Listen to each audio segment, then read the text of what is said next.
of being a 53-year-old cougar dating younger men in their 20s and 30s has been their willingness to explore things with women my age that they would never consider exploring with women their own age. Actually, I have a few hypotheses about this. Number one being younger men certainly are very curious, and of course, older women bring experience to the table. So younger men look for older women for this experience.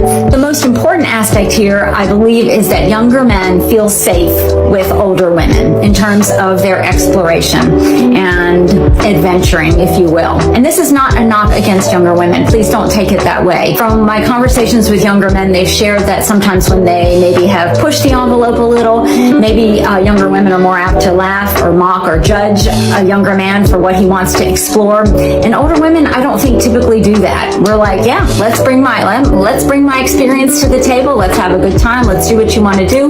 Let's try things. And, I don't know their friend network, social network, work network. I'm not out and about with them. There's nobody I can go tell some scandalous piece of information to.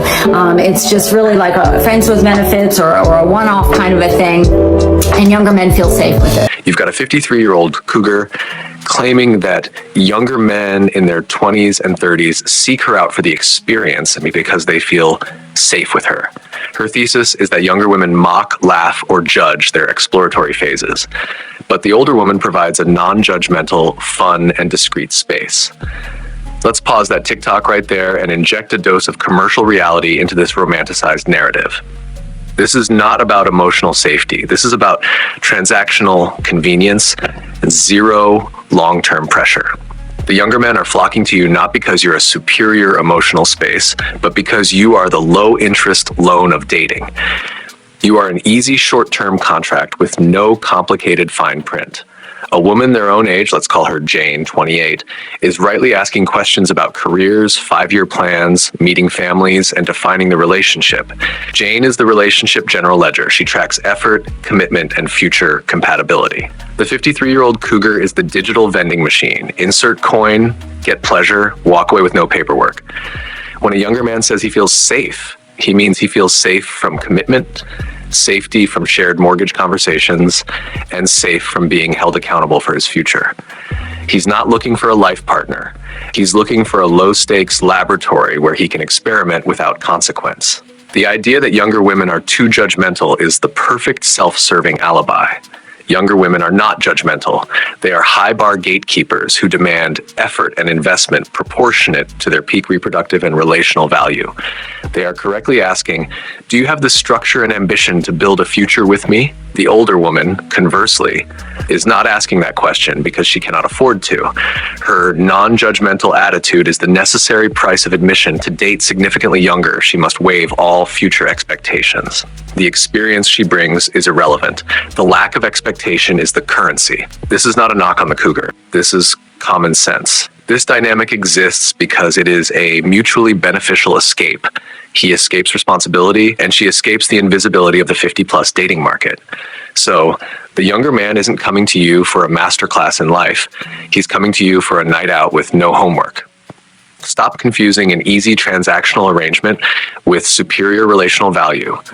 You're not the superior option. You're the convenient loophole. If this rant is providing you with the clarity you desperately needed, the clarity that makes you feel both attacked and understood, you know what to do.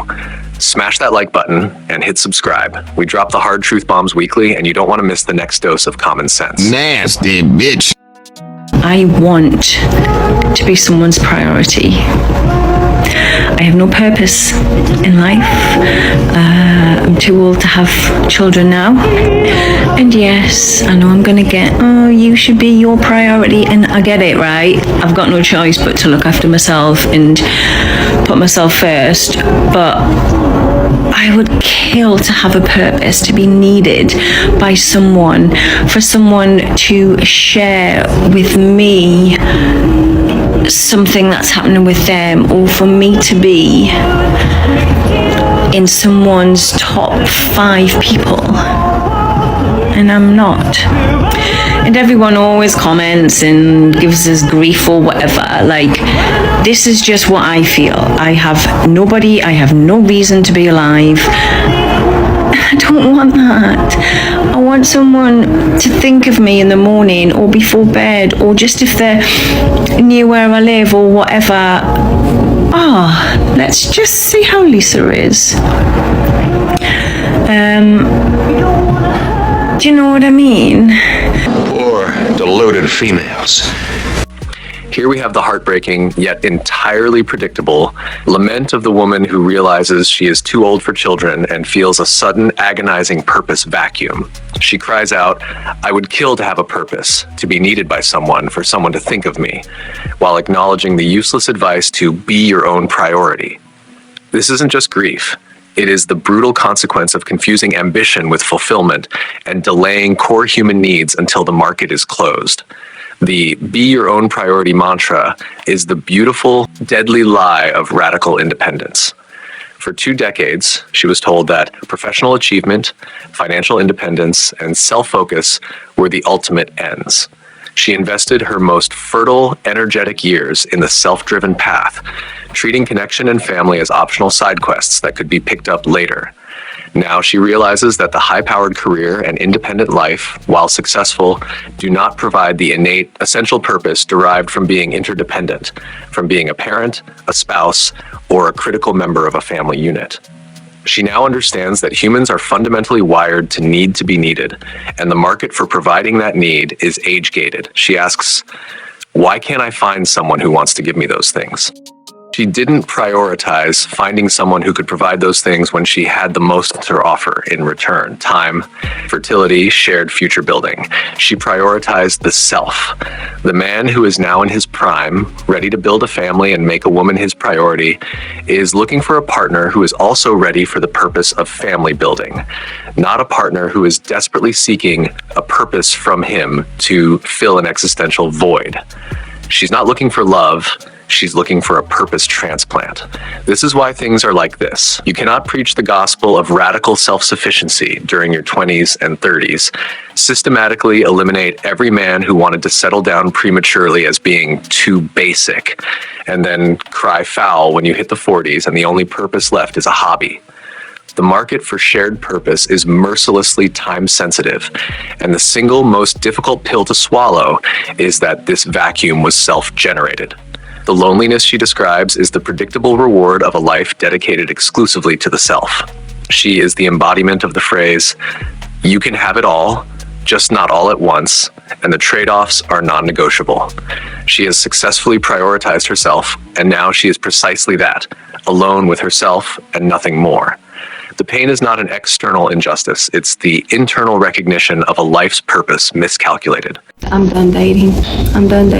You cannot date in your 50s, okay? And if you are still dating in your 60s, like, what does that even look like?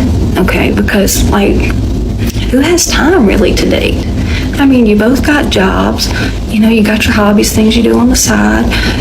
It's like, where do you fit in another human being?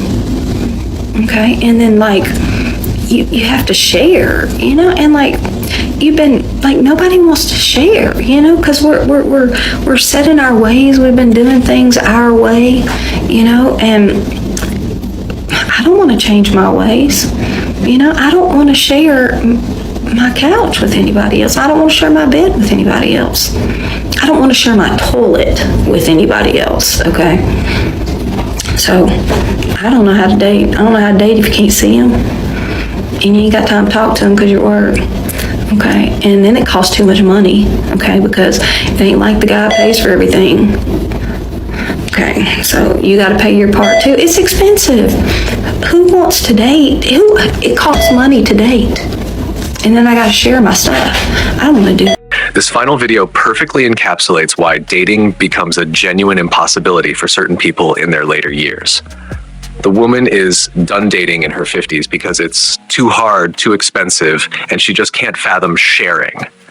She lists the ultimate deal breakers: time, jobs, hobbies, money, sharing costs, and sharing physical space: couch, bed, and yes, the toilet. This is the sound of radical inflexibility hitting escape velocity. The root problem is not dating. The problem is the self-congratulatory comfort of entrenched habit. After decades of living solo, the accumulated preferences and minor routines have calcified into a fortress of one. She claims she doesn't know how to date, but she actually knows exactly how to date. It involves compromise, time investment, sharing resources, and yes, sharing the bathroom. She is not confused about the process. She is unwilling to pay the cost. The most hilarious and telling moment is the inability to share the couch, the bed, or the toilet. This isn't about deep emotional trauma. This is about narcissistic ownership of domestic space.